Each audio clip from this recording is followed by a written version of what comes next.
Salam semesta, hidup itu jalani saja. Nashorul ibad untuk zaman kita. Kawan, Nabi Shallallahu Alaihi Wasallam bersabda, bahwasanya di dalam diri manusia terdapat 4 permata yang bisa hilang karena 4 hal. Yang pertama adalah al-ghadabu yuzilul aqla. Marah dapat melenyapkan akal. Bagaimana? Coba kita renungkan, adakah di antara kita yang tetap bisa menjaga kesadaran ketika kita tengah marah? Sebagian besar kita cenderung akan melampiaskan kemarahan sampai hati kita terasa lega. Mengapa? Karena perasaan tersinggung dan tidak terima seringkali menjadi pendorong dan pemicu kemarahan kita. Kemarahan kita tersebut didasarkan atas ego dan hawa nafsu kita. Kita tidak peduli bagaimana perasaan orang yang kita marahi. Bahkan tak jarang orang yang tidak bersalah pun ikut menjadi sasaran kemarahan kita. Inilah mengapa kemarahan dianggap dapat melenyapkan akal. Kita tidak bisa membedakan apakah marah yang kita lakukan itu baik ataukah buruk, apakah ia akan mendatangkan maslahat atau justru mendatangkan mafsadat. Dan kita juga tidak bisa membedakan apakah kemarahan kita ini memang pantas untuk dilakukan atau akan lebih baik jika kita memaafkan saja. Karena hal tersebut pula Nabi Shallallahu Alaihi Wasallam ketika ada seseorang yang meminta wasiat kepada beliau hanya bersabda, "La taghdab," yang artinya jangan marah.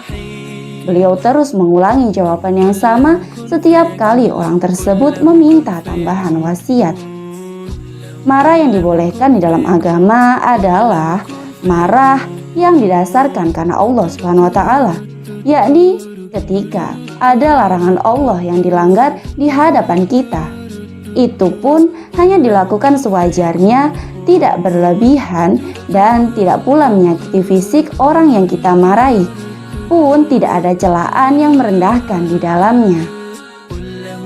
Jadi mari kita periksa apakah kemarahan kita ini didasarkan pada ego atau perasaan kita, ataukah memang kita harus marah karena ada larangan Allah yang dilanggar di hadapan kita. Kawan, permata yang kedua yang bisa hilang adalah al-hasad yuziluddin. Dengki dapat melenyapkan agama. Bagaimana caranya? Kedengkian di dalam diri kita timbul karena kita tidak bisa bersyukur atas kenikmatan yang telah Allah berikan kepada kita. Dan kita juga selalu melihat kenikmatan yang diberikan Allah kepada orang lain. Kita menganggap kecil apa yang telah kita terima dan menginginkan apa yang orang lain terima. Padahal semua telah dibagi sesuai dengan kadar kebutuhan kita, sesuai pula dengan ketentuan dan kemurahannya, bukan sesuai dengan keinginan kita. Tentu kita tidak lupa bagaimana kedengkian membuat iblis terusir dari surga dan segala kenikmatannya. Kedengkian iblis kepada Adam membuatnya durhaka dan menentang Allah Subhanahu wa taala dengan tidak mau diperintahkan untuk bersujud kepada Adam. Segala ketaatan yang pernah dilakukan iblis dan makom tinggi di antara para malaikat yang pernah didapatkan ia lepaskan begitu saja hanya demi karena memilih untuk membuat anak keturunan Adam menjadi sama durhaka dan terlaknat seperti dirinya. Sama halnya ketika kedengkian menguasai diri kita bisa jadi tidak akan memperhatikan apa yang dilarang oleh agama kita. Kita bahkan berani untuk melanggar larangan tersebut hanya demi membuat orang lain tidak lagi memiliki kenikmatan yang ia miliki dan buat kita memilikinya, atau membuat ia tidak memiliki kenikmatan tersebut meskipun kita tidak akan memilikinya. Dan lagi, semua permusuhan di dunia ini bisa didamaikan kecuali permusuhan yang didasari oleh kedengkian. Kawan, yang ketiga, at-tam'u yuzilu al-haya. Ketamakan dapat menghilangkan rasa malu. Ketika kita tamak akan sesuatu yang kita inginkan, kita tidak akan pernah merasa cukup hanya dengan yang sedikit. Kita akan selalu menginginkan lebih dan lebih. Hingga pada akhirnya, kita tidak akan malu untuk meminta kepada orang lain, bahkan merendahkan diri di hadapannya, asalkan kita memperoleh apa yang kita inginkan. Tak peduli dengan harga diri dan kehormatan, asalkan kita memperoleh apa yang kita harapkan. Sayangnya, ketamakan tidak pernah memiliki rasa puas. Ia tidak memiliki batasan, bahkan tidak ada kata berhenti di dalam dirinya. Akankah kita rela untuk menggadaikan kehormatan kita untuk mendapatkan sesuatu yang tidak abadi?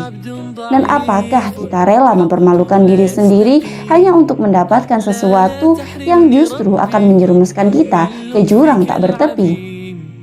Kawan yang terakhir, al-ghibatu tuzilul amal sholih. Ghibah dapat melenyapkan amal soleh. Sungguh kita akan sangat merugi bila kita tidak berhenti untuk membicarakan keburukan orang lain meskipun itu benar adanya. Allah Subhanahu wa taala di dalam Quran surat Al-Hujurat ayat 12 menyatakan, A'udzubillahi minasyaitonirrajim, la yaktab ba'dukum ba'dan ayuhibbu ahadukum ayyakula lahma akhihi maitan fakarihtumuhu. Shadaqallahul azim. Yang artinya, jangan sampai ada di antara kamu menggunjing sebagian yang lain. Apakah ada di antara kalian yang mau memakan daging saudaranya yang telah mati? Tentu kamu akan merasa jijik. Kita juga pasti pernah mendengar kisah tentang dua orang wanita yang begitu kepayahan ketika melakukan puasa, sehingga para sahabat mengadukannya kepada Rasulullah Shallallahu Alaihi Wasallam untuk meminta keringanan bagi mereka berdua untuk berbuka. Namun yang terjadi, Rasulullah Shallallahu Alaihi Wasallam justru meminta wadah kepada para sahabat dan meminta kedua wanita tersebut untuk memuntahkan apa yang ada di dalam perutnya. Dan yang menakjubkan adalah ternyata kedua wanita tersebut memuntahkan darah dan daging mentah. Hingga kemudian Rasulullah Shallallahu Alaihi Wasallam bersabda, keduanya telah berpuasa dari hal yang dihalalkan oleh Allah Subhanahu Wa Taala, namun mereka berbuka dengan apa yang diharamkannya, yakni bahwa keduanya telah menggunjing saudara sesama Muslim. Dan lagi dalam riwayat lain dijelaskan bahwa orang yang kita gunjingkan akan meminta balasan untuk kita di akhirat kelak. Semua amal baik yang kita miliki akan diberikan kepadanya untuk menjadi ganti atas apa yang telah kita lakukan pada dirinya.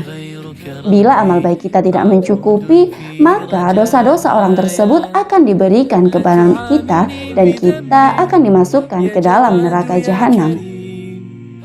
Itu artinya seberapa banyak amal yang kita lakukan. Sekali saja kita menggunjing orang lain, semua amal tersebut akan menjadi sia-sia.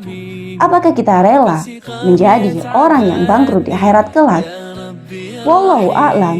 Sekian, hidup itu jalani saja. Salam semesta.